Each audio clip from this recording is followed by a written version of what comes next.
just select groups, which is the three icon, the three people icon. So when you open groups, when you're logged in and you open groups, you're only going to see the groups in your viewing permissions. And that would be in your district council, or even maybe there might be some groups that were assigned by the iFTI that you'll see. So why groups?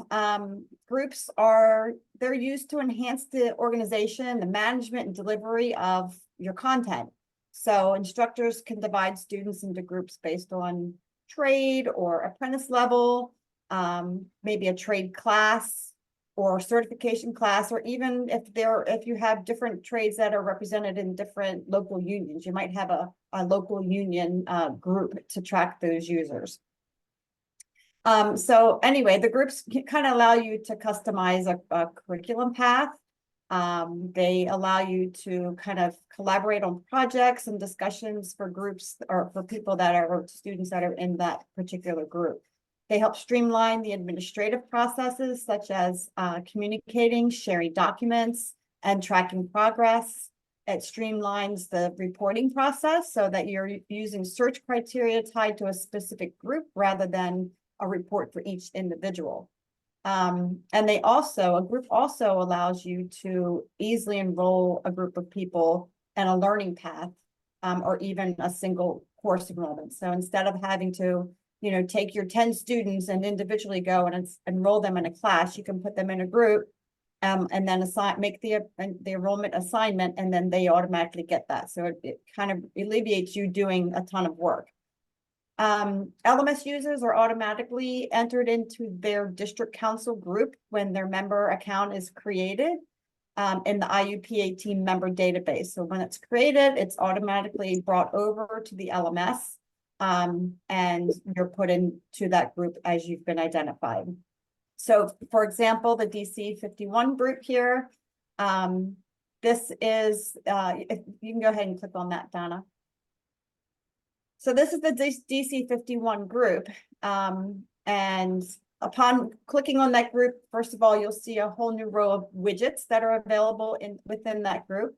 And then as you saw on the users, there's also a dashboard. So the first widget there is the dashboard, and you see the information, actions, course enrollments, learning path enrollments listed there. So the information will first tell under information, the members, there are 4,256 members in the DC 51 group.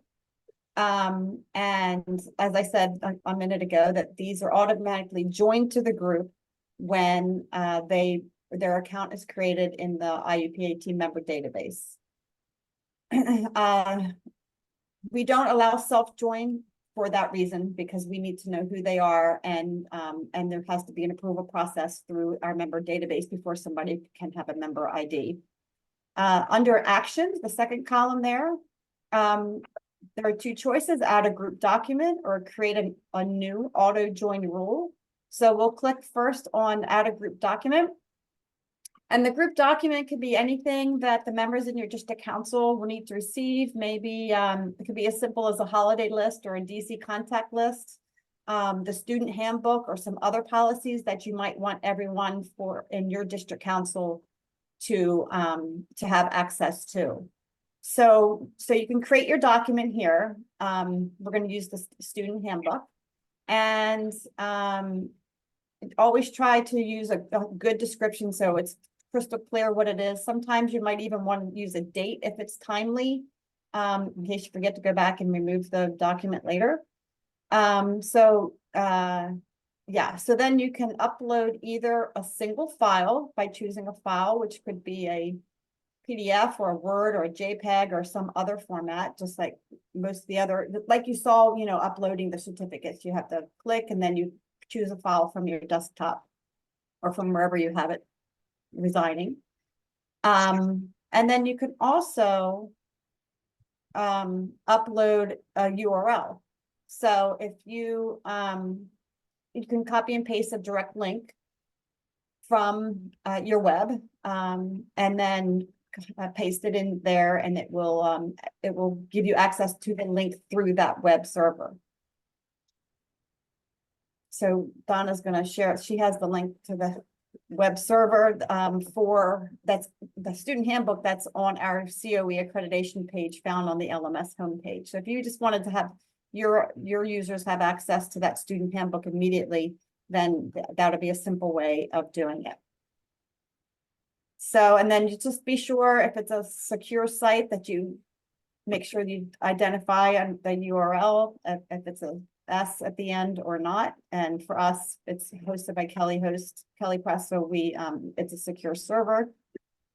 And it's really, it's kind of best to use the web server if you have one and enter a URL of some sort, because it will help alleviate multiple versions of the same file getting uploaded in different places. So you upload it here once, they have access to it, and you don't have to worry about having like a downloaded copy of it.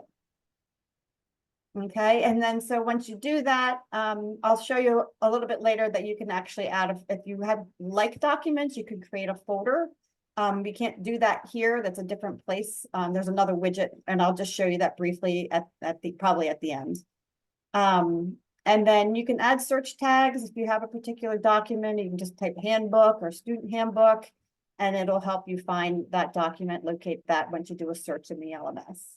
And then when you're ready, you just click create group document. And then that document is available to all of the users within DC 51. So anyone who is a member of DC 51 now has access to that student handbook. Are any questions so far? Okay, Donna, if you could go back to the dashboard.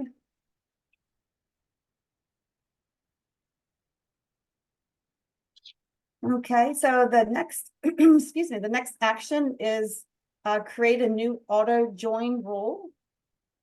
So we'll click there, and we're gonna click out of that for a second because this isn't where we're gonna do that, but we're gonna view. The interruption. Can I have Haley Coffin, Israel De La Hoya, Ignacio Franco, Leanne McGoy, please report to transition.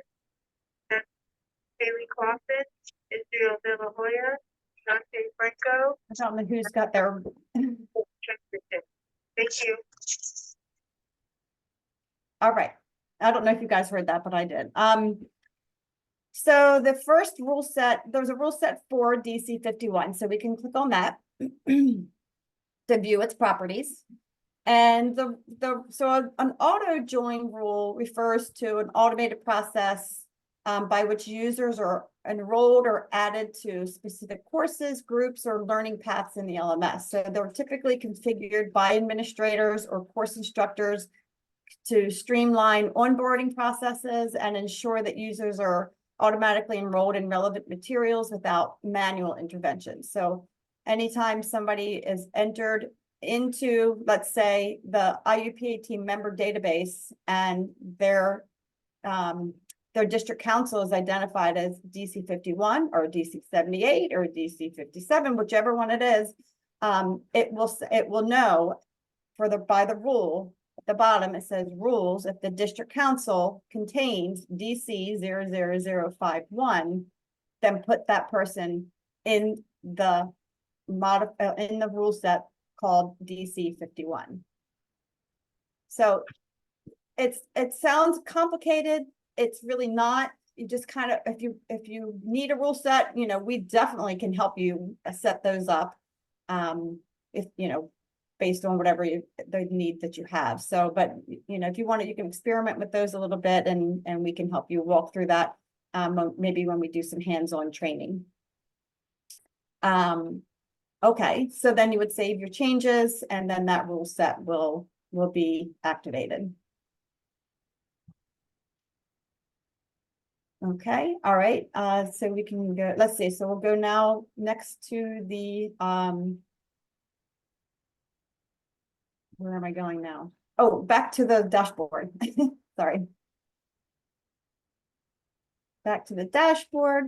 And then just the last two are the course enrollments is just a graphical representation of statistical data related to the courses. That's encompassing of the whole LMS, as well as the learning path enrollments, the statistical data of people who are enrolled or have completed learning paths. Okay. So, Donna, if you can go back to the group. We'll go up a little bit. Okay, so then, so that was the dashboard, the little ticker clock thing, whatever that graphic is. And then the next one is the groups. Okay, so Yeah, Alice, before I click that, just to highlight what she said, the rule set, you can customize it for however purpose you want. Like for district councils, we've already done it for all district councils. It's just one way for us to make assigning people and enrollments easier. Imagine 4,000 people. If there were no rule set, we would have to manually add 4,000 people in a group. So with the presence of the rule set, that's automatically done by the system for us. So if you have combinations like they're part of District Council 51 from local, this local, and they're from this trade, and you want to automatically get all those people in one group, so the system can do it for you. And as Alice mentioned, let us know what you need and we'll help you with the rule set. We have a question. Okay. Ken Klaus from DC9 says, can you show an example of sending 10 students one class? Is it an import certification? I mean, an import of completion? If you had, you were saying earlier that you could send just 10 people one class to make it easier with like one click and make a group of 10 people. Can you show an example of that, or how you would do that? yeah, I'm going to show you an example of a group in a couple minutes. Okay, thank you. Yeah, sure. And just be careful with the auto join rules. It is very powerful. And it will do exactly what you tell it to do, whether it's what you intended or not. So just play that one with a lot of caution. And if you have questions before you get too deep into it, just call the iFTI staff to verify what you're trying to put in. Okay. All right. So, so the next icon on the dashboard is the groups, group properties. So we'll click on that. And you can view the existing group that you have open. So we still have the main DC 51 group open. So these are the properties for that group. You're just, the name. If you want it, some people create an avatar. The avatar is something that would show in the course catalog if you want to do that. Kind of fun, kind of sometimes helps you, like if all of your classes are related to glazing or related to some sort of health and safety, then you could put something that represents that. Most members cannot self-join a group. Typically, you're assigning those people to the group. So you would not click that to allow them. And then you can publicize the membership. It shows whether the membership of the person in that group to them. You can turn on or off discussions. Again, this has not really been utilized a whole lot. There has to be a moderator. So if you turn on your discussion, then you'll have to identify someone who moderates that discussion board.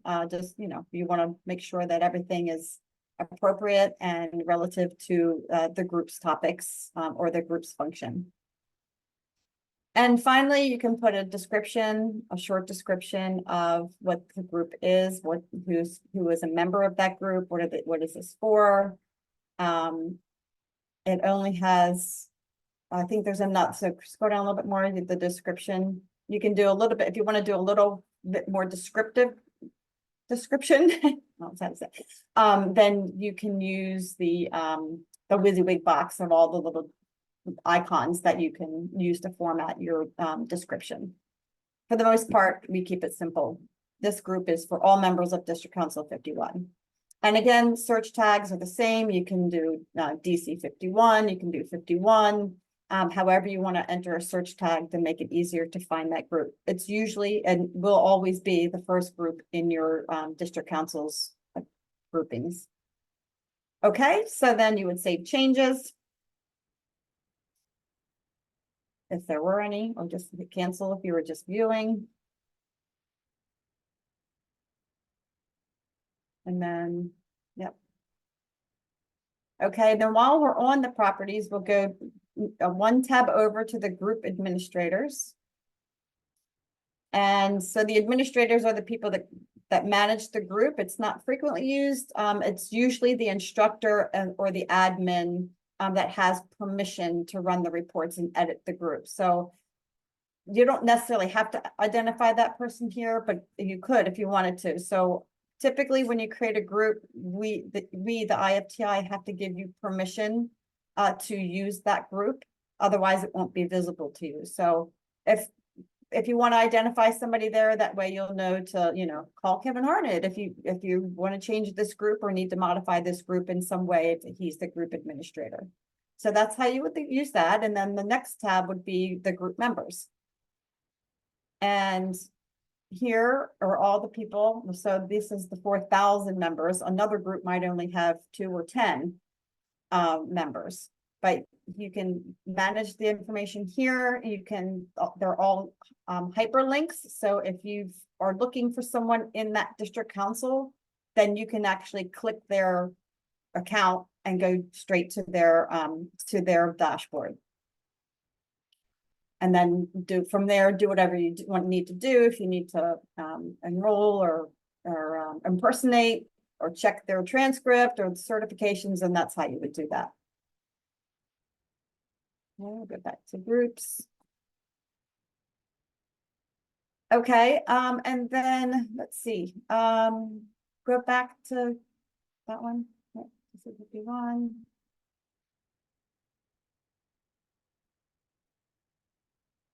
Okay, so before I move on, I just want to tell you a little bit about creating a new group. So Donna, actually go back up to groups, navigate back one. Yep. So to create a new group, you go back to the main groups tab on the dashboard, and you can use the new group link, which is at the very top of this page. So don't click just yet. Or fine. Fine, you can click. You can create the new one from here. You can also use the plus sign from that admin menu on the left-hand side. If you just click once and once, and you could, if you're starting straight and haven't come into your LMS yet, then you can, or into your group yet, then you can do it there and click the plus sign. So it's the same link there, and just a reminder that creating groups requires permissions. So the iFTI team has created probably, or is in the process of, because there's a lot of you out there, but 5 groups per district council to get you started, to allow you to edit and use your group right away. Again, they require permission. So you can come in here and create a group, but if you haven't informed us, then you won't have access to it because we have to give you the access to it.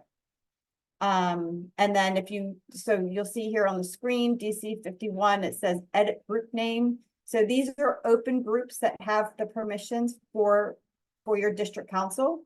And then you're free to click the pen button, the group properties, and create your new group.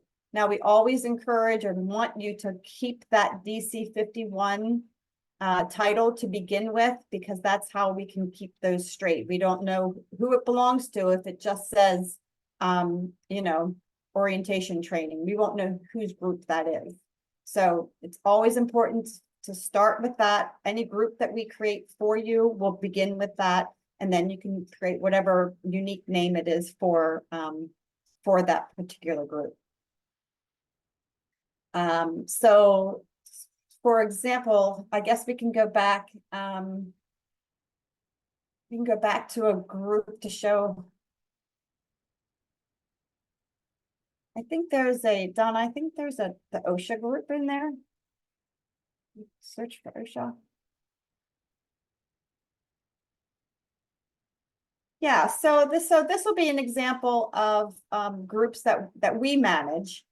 So whenever you as the DOT or an instructor assign someone to take the OSHA 30 or the OSHA 10, then this is where they would come to that group, and then they would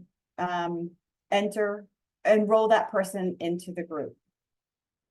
So you can just click add users, and then you would search for that person and then enroll them in the group. And then then they will automatically receive the enrollment in their dashboard and be able to start that class. And there it is. Okay, let's see, group members, you can remove a user if you've entered them by mistake, or maybe they've moved on, they thought they were doing something else and you want them to be part of that group. So then you can click remove, search for their name, and then remove them from the group. And then there's also an opportunity to upload a file here for the users in the same format that you've seen Lisa and Donna explain earlier. Okay, let's see. Now we go to the next widget next to the groups up the top is the rule sets, and we've talked a little about those already. Click it. Do we want to talk about this again, Donna, or you think we're good? Are you guys good? Do you have any questions about rule sets?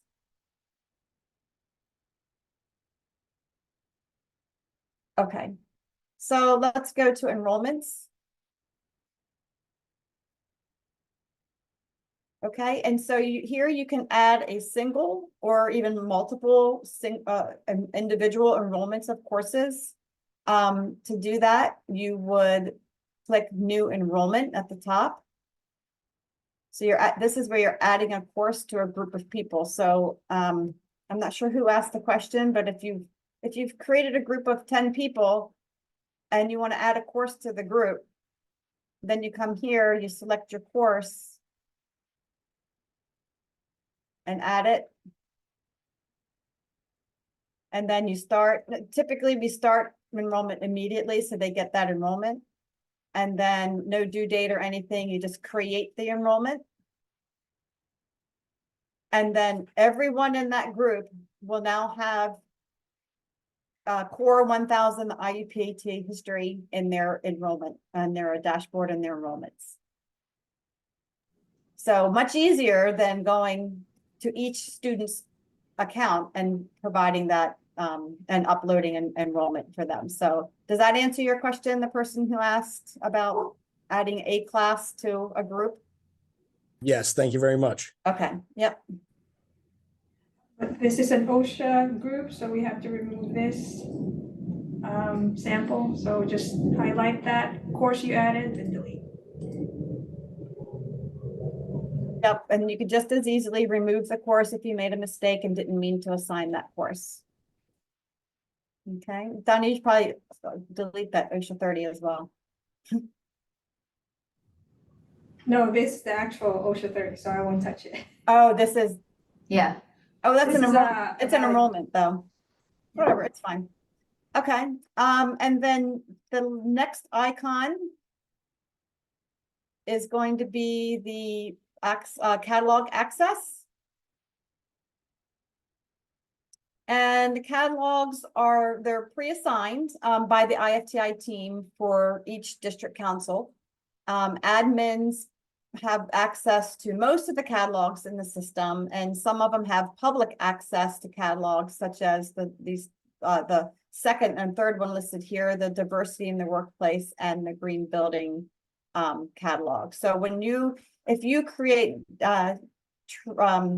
district council specific courses, then we would put them in your private catalog. So it would be sometimes if you've requested it, you might see a C 78 or a C 51 or a C, and then it would be listed in your catalog only, not available to other users. And a reminder that the catalog is just like a college catalog where you're going to see kind of the outline of the courses that are available. Some of them are open. Most of the third-party courses are open for enrollment, self-enrollment.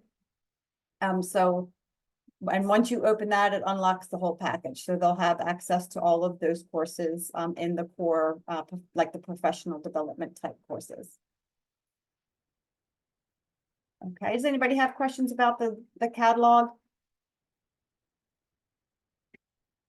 All right, and then the last widget, just quickly, because we've already talked about documents, uploading documents on the dashboard of the group. But here is where you can create a folder. So let's say you have particular documents, maybe they're personnel documents or something like that. You can create a new folder and then group those documents that you upload into a folder. And that way you can keep them organized and you can easily share them. You can easily modify them and find them really. That really helps. Instead of having a long list of just documents, you can specify a folder by name. And if you don't like those, you can just click the boxes and then you get rid of them. Delete selected. So if you remember when we were on the dashboard and we clicked to upload a new document, it asked us if we wanted to add it to a folder.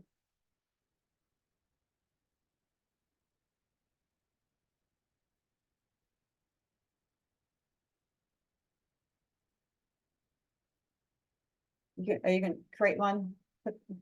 You deleted both of them, so. New folder, so sample, create. Okay, and then when we go back to the dashboard, and right from there, then you can create your new document that you're going to upload, whether it's a URL or a single file, and then you can select the folder that it belongs in. And then you click select, and now you see that sample folder is available to you there. And then you create the document, and then it's found in the folder. That document will now be found in that folder.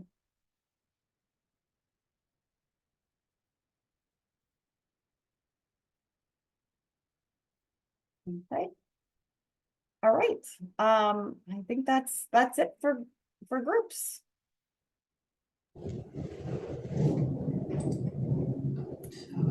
Any questions? iFTI team, did I forget anything?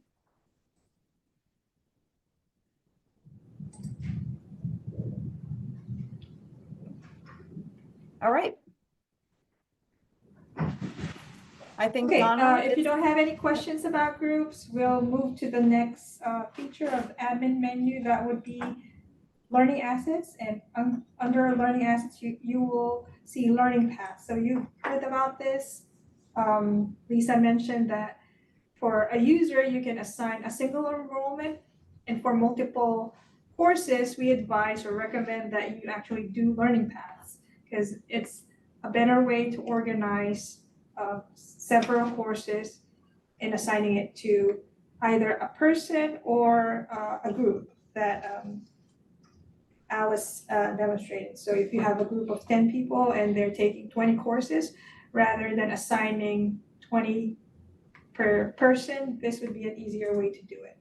So if you click on learning paths, you would have access to multiple learning paths, saying that we have more than 700 learning paths available, and samples that we use. Let's say this first coordinator learning path. So this was created maybe years ago, 10 years ago, where if you're a coordinator and a DOT emails us, rather than going to your account and assigning 172 courses, we just assign you to a group, and the group is coordinator all trades, and there's an auto rule set that if you're part of that group, you get those 132 courses. So it's easier for us. It's just one click, add that person to the group, and everything is done by the system. Then during the last webinar, there were some questions about Job Corps learning paths. So we have 14 available learning paths for Job Corps, and I think there are 3 sections.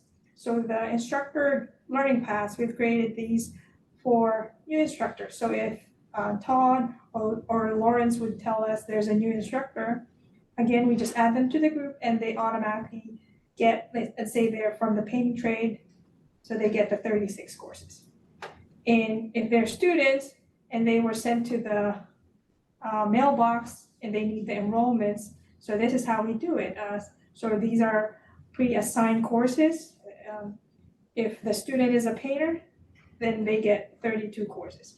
And these courses have been approved by the DOL and follows, or the curriculum was sent by Job Corps. And talking about the DOL, they had essential skills approved for pre-apprentices, and we can open this learning path.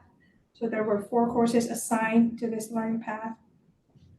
And similar to other features of the LMS, you would always see a dashboard. So a dashboard is just a summary of the functions or statistics available for any feature. So you've seen that for users, you've seen that for groups, and this is for learning paths.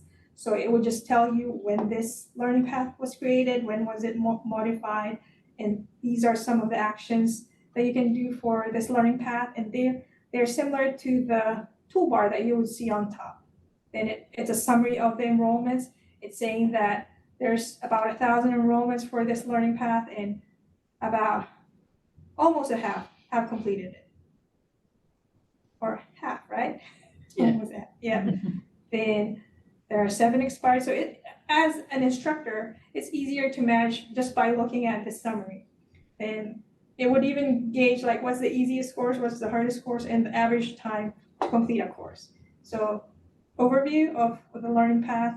And if you want to edit the learning path, you always go to the first link there, properties. So again, similar format. So LMS is very user-friendly. You would see the same format, same type of tabs for different features, admin features.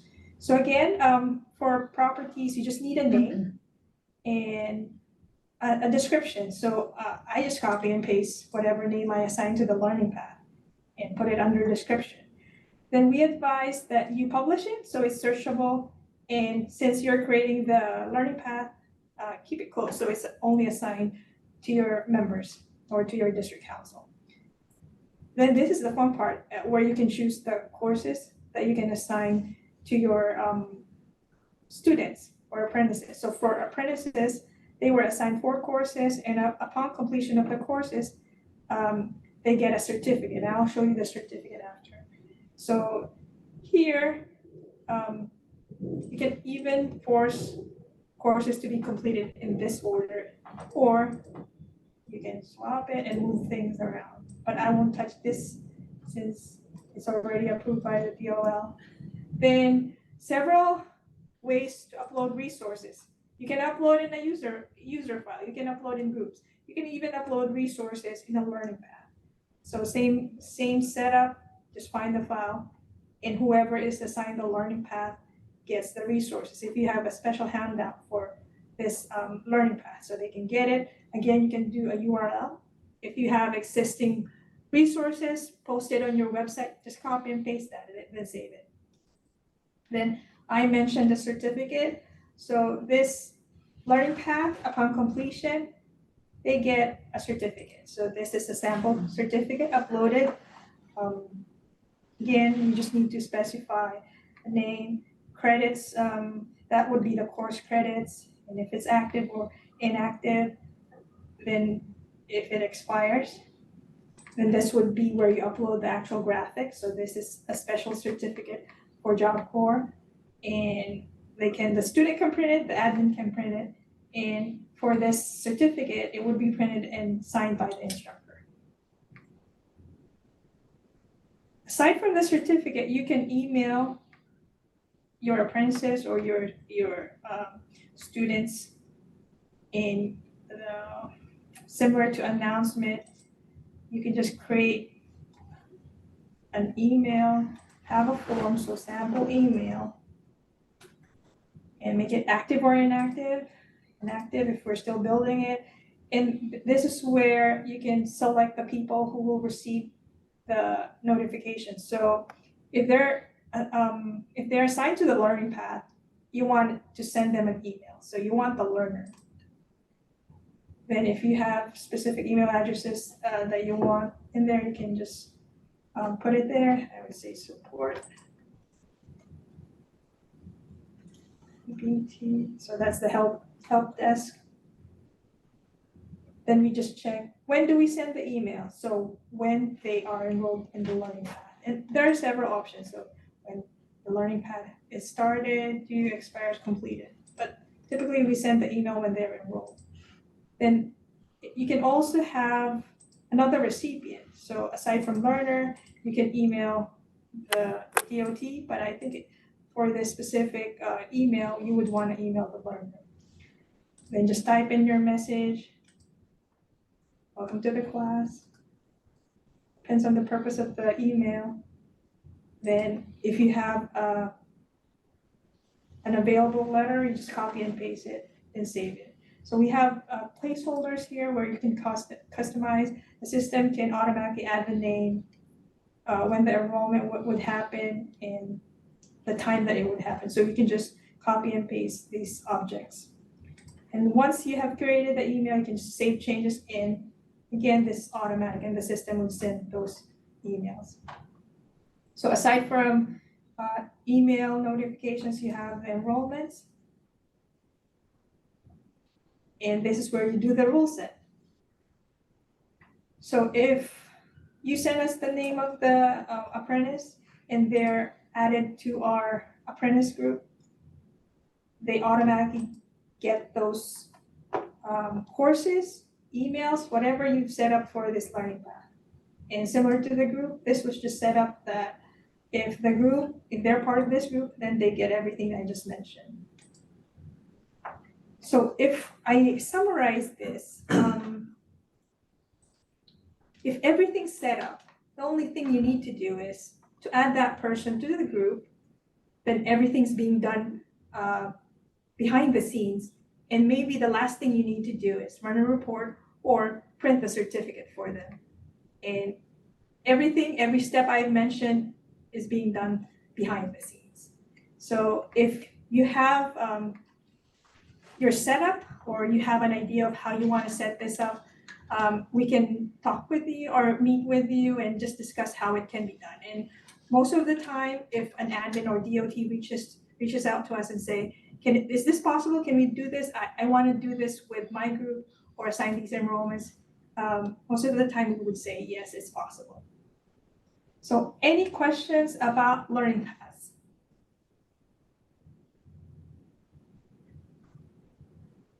Okay, if you don't have any questions about learning paths, I showed you an existing learning path. So if we go back to the learning path, there's a link. Again, similar to groups, users, there's always a link for you to create a new learning path. So just click that, complete the information required, name and description, publish yes, close yes, then assign your courses.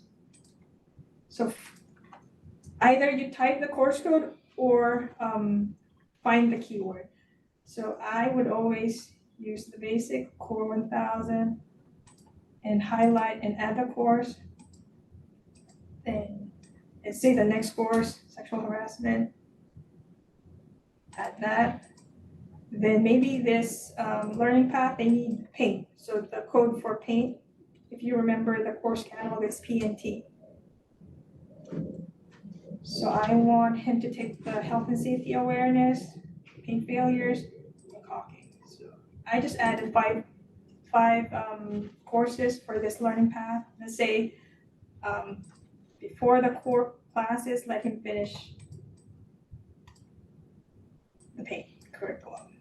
And I can force them to complete it, or they can take it in whatever order they want. If suddenly caulking is not part of the curriculum, you can close that or exit, then save the learning path. Again, you can start with a few courses or multiple courses, but the best setup I've seen is by level, by trade, by semester, or by year. So figure it out. I mean, figure out how you want to set it up, and I think from there you can start just practicing on what's available in the LMS. And you just click, and create a new learning path. And that's it for learning paths. So if you don't have any questions, the next topic is reports. So Ken will just show us some sample reports, because if we go back, you have demographic information in the LMS. Let's say you have completions, you have learning paths, there's a way to view everything through reports. So Ken will do that for us. So Ken? Thank you, Donna. To access the reports, it will be the purple icon on the left that kind of looks like a chart. And you would click on the word report. And in the report section, the layout that you see there, all the data sets are on the left-hand side. So you see accreditation, transcript, user permission, group permissions, unique users, catalog. Depending on your permission, you may have access to certain data sets or not. By default, everybody gets the demographics, if you scroll down, you'll see the transcripts, learning path, instructor-led training transcripts, course catalog information. So if you need to run a report for your data imports, you can get the specific names, exact course catalog codes, and excuse me, things like that. You also have certificates as well. So those are the data sets that you want to pull data from. So if you scroll back up, you'll see this user has 5 reports already created. These are my saved reports. So if you scroll back up, that's highlighted in purple. The tab to the right are report subscriptions. And then the tab to the right of that are public saved reports. These are reports that somebody else has created that they said, I want to make this public for some reason. A lot of them are with the iFTI staff here, so that people can open them up and copy the reports for their own use. So those are the 3 different tabs that you have across the top. By default, you're pretty much going to spend the time in your saved reports. So what I've done is I've created 5 reports, one on certificates, one on learning path completions, one on missing email addresses so that you can see demographics. I also created one for new members in the last 7 days. That report, I can run that and I can have a subscription set so that every week it just sends me all the new people that were added. That way, if I'm running my classes, I can verify, yes, they did get added to IMSE or Unite, they did get transferred to the LMS, and I can actually see everything that's in there. And then we created one just on OSHA 10 and 30 reports. So with every report you create, you can give it a name, which I call these certificates awarded this year. We'll go in and open these up, and you can set up subscriptions. The subscriptions are pretty nice because what that now enables you to do is have the system send you a report in your email based on when you want it. Instead of you having to go in every Monday morning and see what happened last week, you can create the report, set it up for a subscription, and every Sunday at midnight, it'll send the report to you. So when you come in Monday morning at 6 o'clock, you'll have the report in your email automatically. So you don't have to go into the LMS to rerun new reports. So Donna, if you click on certificates awarded this year, what you'll see is on the multiple tabs across the top, like you've seen before, the columns are the columns in the spreadsheet. The available items are everything that's in that data set that's available for you to run a report against. The selected items on the right of that are the items that I said I want to see in this report. I can see the full name, the middle name, the email, primary trade, local union, employer, street address, city. I really don't want to see that. I don't need to see their street address and go through that. So I put in there, I wanted to see the first name, last name, their username, their certificate name that was awarded, the issuing organization that was assigned to that certificate, who was it awarded by, when was the award date, when does it expire, and how many credits were associated with it. That's the data I want to see in my report. They're the columns in your spreadsheet. The next tab across the top are the filters. And the filters are how I can get rid of all the extra data. Just remember, your LMS has been running since 2011, I believe. So you have a lot of data in this system. So if you look at it says award date and this year, what that's going to do, it's only going to pull data from the certificate was awarded this year. The next tab across to the right is the order. That's the order I want to see my data in. And there's a drop down. You can do first name, last name, any of the columns that you created before will be available for you to sort by. So if you want to sort by member ID number or date awarded or last name, whatever you want to do, that makes it available for you. The next tab across the top is properties. That's where I gave it a name, certificates awarded, and I put in this year because my filter is this year. And the next tab across to the right is certificate. This certificate is subscription. The subscription is turned off right now for this. I do not have one. So Donna, let's go back to the columns tab in the very beginning and scroll down to the bottom and run this report. So what it's doing is looking for all the columns and all the information. It's filtering it to only certificates that were awarded this year. It gives you 3 different options, HTML or Excel. I normally would go to the HTML tab first. What that does, it allows me to review the data in HTML, shows it on the screen to make sure the information is what I'm looking for. If you remember, the columns were first name, last name, username, certificate name, issuing organization, who was it awarded by, the award date, did it have an expiration date, and the credits. And if you noted, all of those were only awarded this year. So the filter filtered out everything else previous to this year and gave me the information that I needed. So that's as simple as it is. Since this is HTML, you can sort this in a different way. So if you click on the username or certificate name, it will resort that data based on those. Those are basically sort fields in Excel. So they're a quick way for you to kind of search and look for things. There is a print button on the top right, so you can just print it and everything would come out at your printer and everything would be done. If you like how that looks and you want to print it, you just hit print and it'll go. If you want to save this as Excel, you can close out of this HTML version, which is just basically a web version, go back to your screen and open Excel. And now you have it downloaded in Excel, and then you can do with it what you need to in Excel. You can open up the columns, save it in your desktop, whatever you need to do with the data from the reports. So that's as simple as a report is.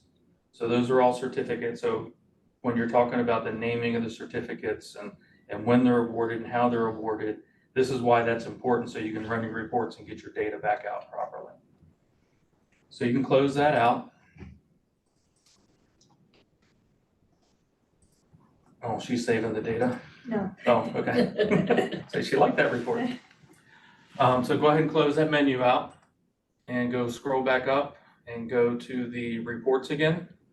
And I just want to go through a couple of the reports that we created, and then we'll go in and look at a couple of the options. So we had talked about learning paths. So let's look at the report on learning path completions as well. So if you click on that, what this does, it looks at a different data set. It looks at the learning paths data set. So again, it's a lot of the information is very similar. I said I wanted to see a report on the first name, last name, the learning path status, when was it enrolled, and when was the course completed. Those are the things that I wanted to see. And if you go to the filter tab, I wanted to look at learning path that equals completed. So I am only going to see the completed learning paths in this report. If you look at where the criteria is, this is where people get confused a little bit.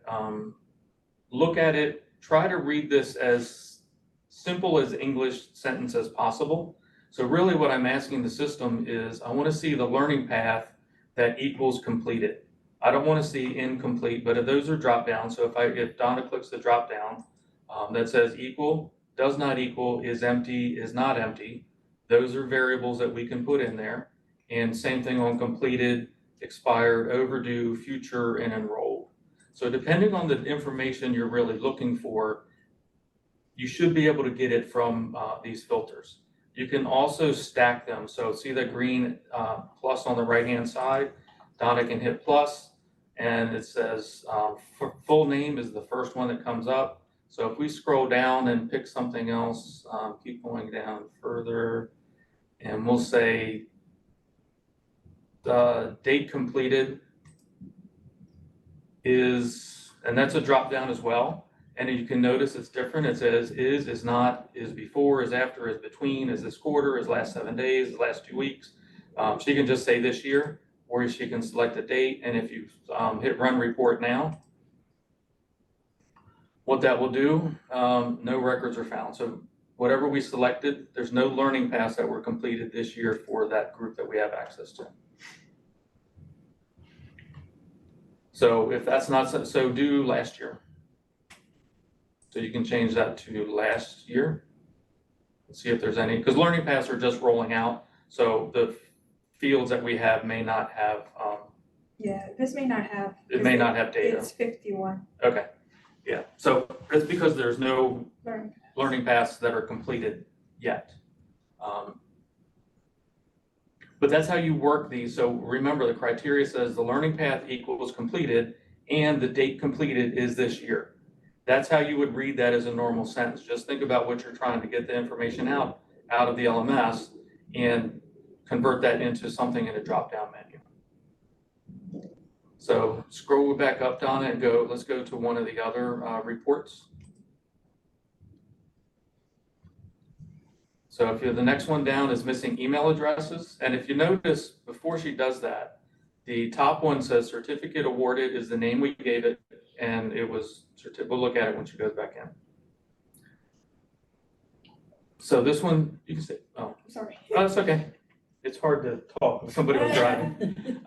The certificates awarded this year is looking at the certificates data set. The learning path completions below that name says user learning path transcripts. The missing email addresses is looking at the user demographic data set. And the new members in the last 7 days is looking at the demographics. And the OSHA report is looking at the user transcripts. The transcripts are the courses that were taken, when they're completed, the grades, things along those lines. So you can kind of look at your reports and know exactly where the information is coming from. So if I go back to the missing email addresses, this one's looking at the user demographics. It doesn't have any course completion. So in the columns on the left, if Donna scrolls to the bottom, it's only demographic information. There's no certificates, there's no learning paths, there's no course transcript information, course codes, anything along those lines. And the reason you may want to run a report on missing email addresses is because if somebody says they forgot their password and they're hitting that forgot my password button, it's going to try to email them with the email in the system. And if there's no email, it's not going to go out anywhere. So on this report, I wanted to see the first name, the last name, the email, and the username, the member ID. And the filter I wanted to go through, if I go to the filters, I want to say if the email is empty and the district council contains 51, because I'm only looking at district council 51. If I run that report right now, it'll come up with some results, and all these people in DC 51 do not have email addresses. So if that's something that you want to address, you would then go to those people and reach out to them and say, hey, we need to update your email address. What you would do is then get that email address sent into IMSE or Unite, and then that would automatically come over to the LMS. We don't add it directly in the LMS. So you can find things report-wise in the LMS like that.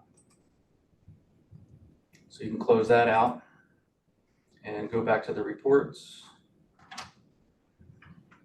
And if we look at the new members in the last 7 days, this is also a demographic report. So again, I'm looking at the full name, the username or member ID, their address, city, and state. And then if you click on the filters that I'm looking at was that they were created in the last 7 days. So if we run that report, these are new members that were created in the last 7 days that we have access to based on this account. So I can run a report and say, oh yeah, these people did come in. Everything is good. or if somebody's missing, then you should know that. So that's the type of information you can find pretty quickly. You can see how quickly the reports run. If you scroll back up, and I'll show you a more complicated filter based on the OSHA 10 and 30. So this is a course transcript. So if you scroll down, the fields that we want are the full name, username, the course code, the course name, the module, the enroll date, the date completed, the district council they belong to, and I wanted to see the score that they got. And if you go to the filters, you can see these are really stacked pretty high. I was very specific on the course codes that I was getting. These are the course codes for the OSHA classes, the OSHA 10, the OSHA 30, the OSHA 10 Spanish, the OSHA 30 Spanish, the general industry, road, all those types of classes that are in there. Now, if you notice, the triggers on the left-hand side say or. So if you read this as a sentence, the code is core 1130C, or the code is core 1100C, or code is SPN 1169C. And it goes or all the way down until the second to last one, where it says, and the score is not empty. And the date completed is after January 1st, 2022. So you can play with these triggers and different criteria to get the results that you want. So if I run this report, it's going to look at all the system. It's going to look at all those classes, and you can look at the data that's there. So these are all the different course codes with the usernames, their grades, the district council they belong to, their enroll date, and when it was completed. So you can get all that information right there out of the LMS. So you can see how you can kind of get very granular on this, or you can be very general, like emails are missing. Where I can say in this course, or this course, or this course, or this course, or this course, and it's only this year, and give me the data results.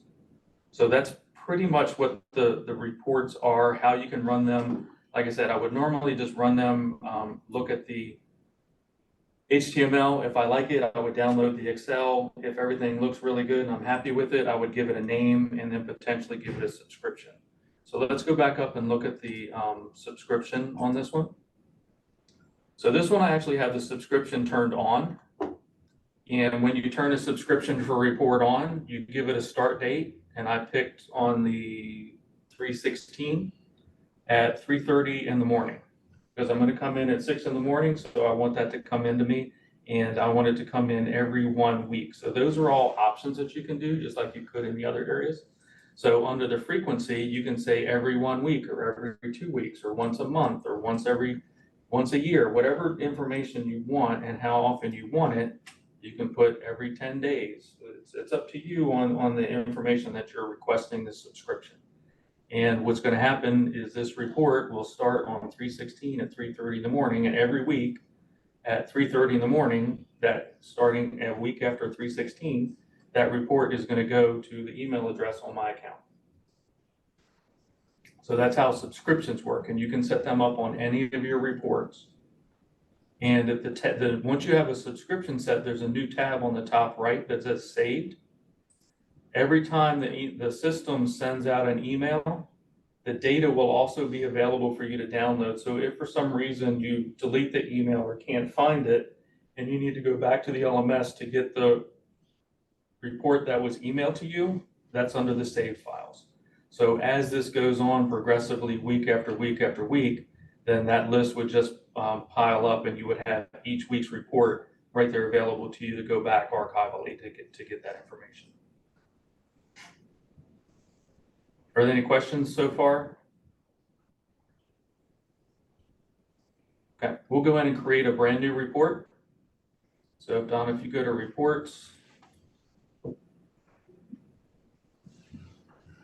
and let's go to, scroll down a little bit. We'll go into the course transcript report, and you click on new transcript report. So the way we created the existing reports, you notice the columns on the left-hand side and the selected items are blank.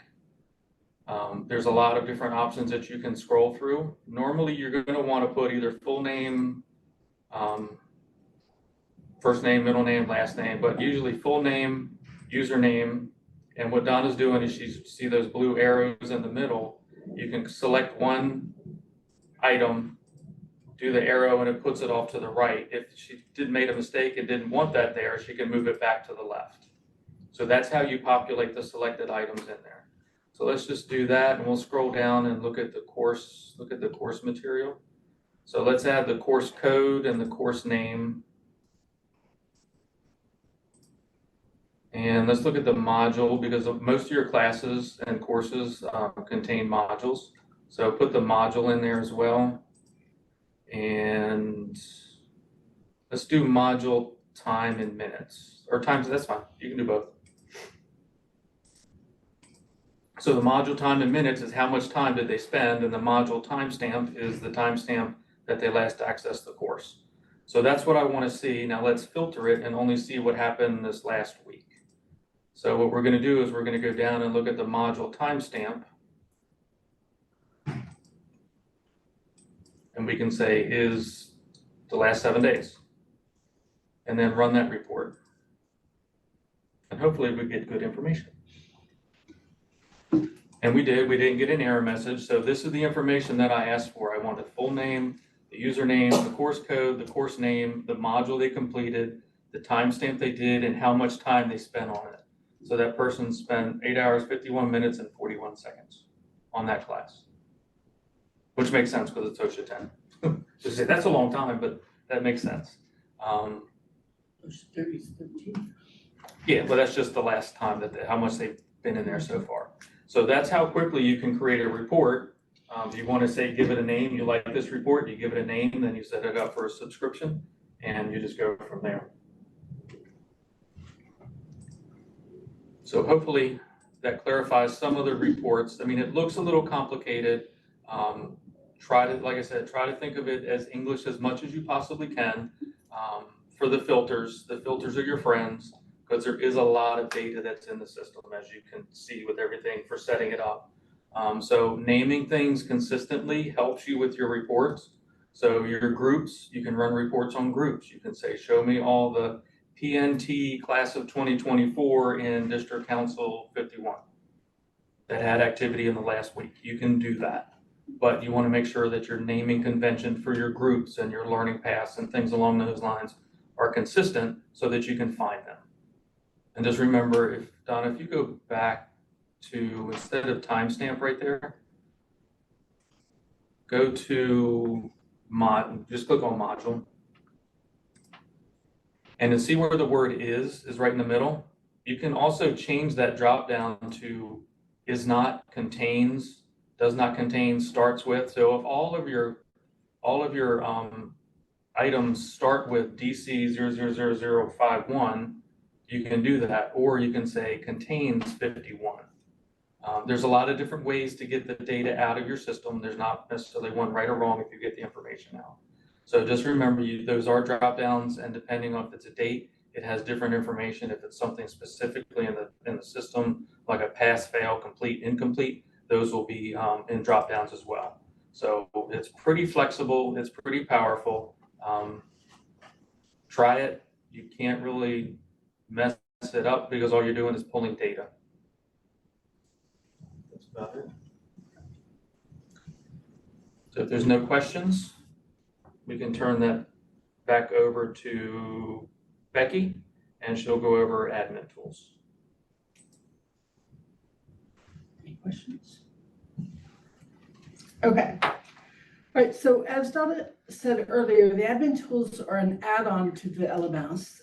They're a slightly different format, but they give you some added features. So we're going to log in with the same account that we had in the LMS. And what we use the admin tools for is primarily to upload third-party certificates.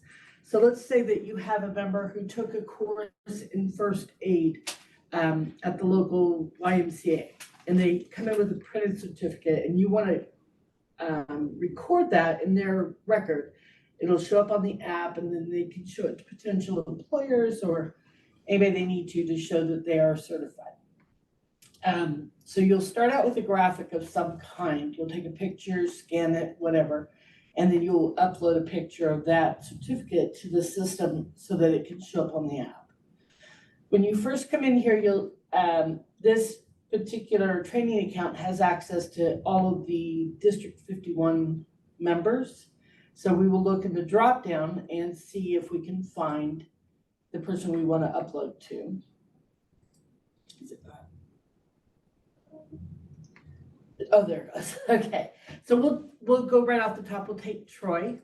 Now, if the person you want is not in the list, you can drop their member ID off to the right and hit search and then come back with that information. So same thing with the course code. If the course that you want is in the drop down and you see it right away, that's great. Otherwise, you can search for it and you'll see it pops up a little window and you just click select next to the one you want to do and it puts it in the drop down and selects it. On your certificate, it will have, and most likely it will have an issue date. There are some certificates that do not have an issue date, in which case you would just put today's date, but you can use the calendar to select the issue date or you can type it in. And then there are 3 options for expiration dates. Sometimes things don't expire like OSHA 30. Other things will have a date or they'll just have the months valid. Sometimes they'll just print 36 months or 12 months and you can just put that in. You do one of the 3, not all of the 3. And then you'll choose a file. That will be the item that you have scanned or taken a picture with your phone. And you will attach it. And it will only accept JPEGs, GIFs, PNG files, and PDFs. And hit upload. And if you've done everything right, it will attach this to their account. And it just takes a minute. So we're going to go to the certificate list to see the results of what we just did. Before we go though, if you have 5 people who took the same class, it leaves the settings the same so that the next time you just have to select the member and the file. So quite often you'll have a group of yours, have somebody come and do the course, and then you want to get all the certificates uploaded at the same time. So we retain that information so that you don't have to select it all again. Okay, let's go ahead and go to the certificate list.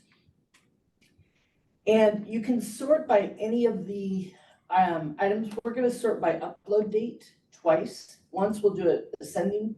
The second time we'll bring the newest to the top. And there is our certificate that we uploaded.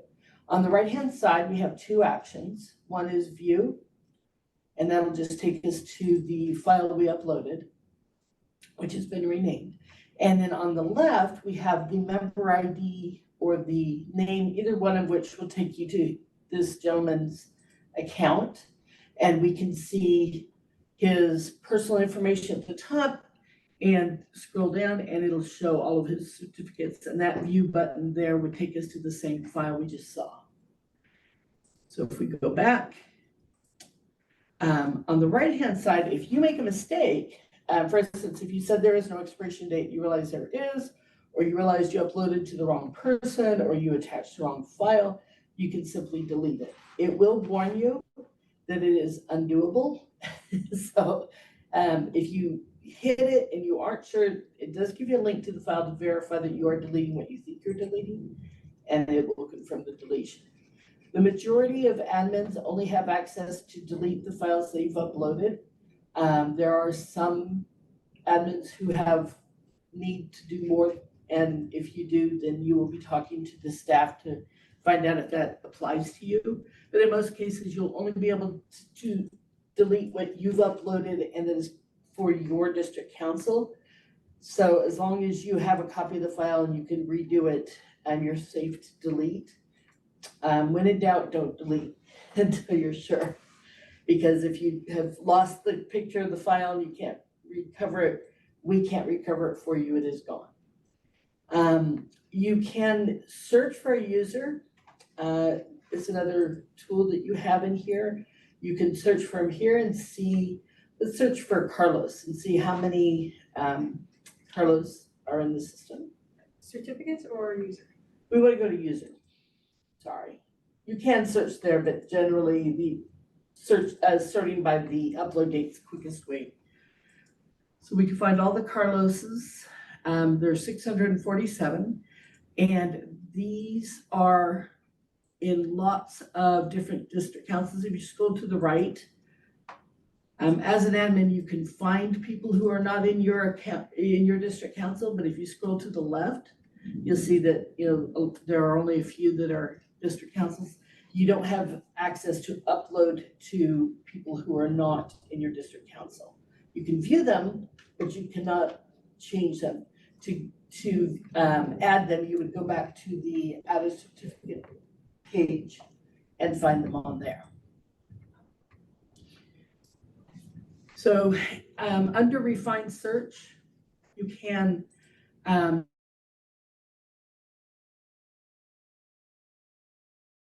keep things simple. If you scroll down, there's a lot of options in this search field. So you can search for just people who you have need to see, and then scroll up or down, there's a search button on both sides. Yep. And then that, you can see now that there's only 36, it's a lot more manageable. And because these people are within this demo account's district council, the add button is here, so he can hop right from here to add a certificate. So go ahead and hit add. It'll bring up that add certificate page again with that person pre-selected, which saves quite a bit of time. So if you'll scroll to the top, Donna, the only other two things on here that really you need to know about is the new course button at the top.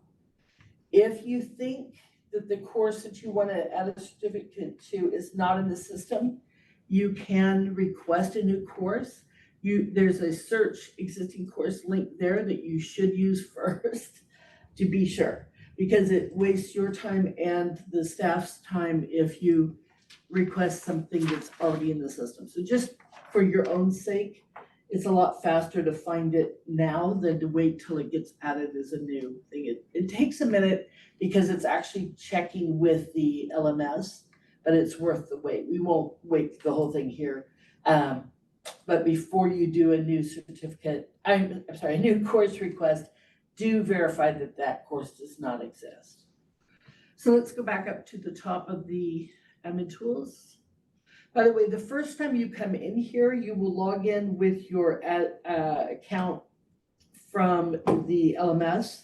Use the same, your member ID and the same password you use on the LMS. If after that, it will be verified. Okay, so let's go to user search just to get into the full section. The other thing that is up there that you might maybe need someday is the bulk upload. Very, very few people have need of this. This is when you have dozens of certificates to upload. If you have that, you'll be contacting us and we'll walk you through it. Just letting you know there is the option, but you have to have at least 50 certificates to do at a time before it becomes before it really makes any sense to do it that way.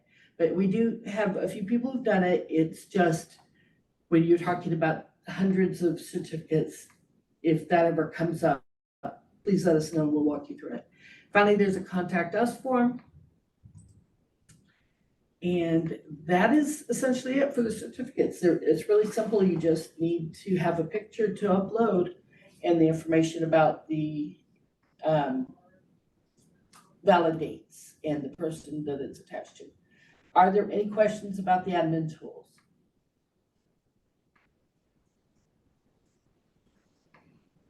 Awesome. Okay. Thanks, Becky. That's the last part of the webinar. If you don't have any questions, we just want to thank you for attending webinars 1 and 2. We've mentioned 2 weeks ago that if you're interested in hands-on, because with the webinars, we're just showing you where it is and how it works. But we advise or recommend that you actually do it. I mean, the hands-on or the workshop would help you. So the first date we have on the calendar is May 16th. So if you're interested, talk to your DOT. We'll offer it in Hanover. If you're interested, if there's a lot of you at your district council, we'll work with your DOT to have some folks from the iFTI to train for the workshop. Again, the first date would be March 16th, and it would be a day and a half. May 16th, right? Yep, May May 16th, You said Thursday. March. Okay. What did I say? You said March. You said Oh, March, no, May Okay. 16th.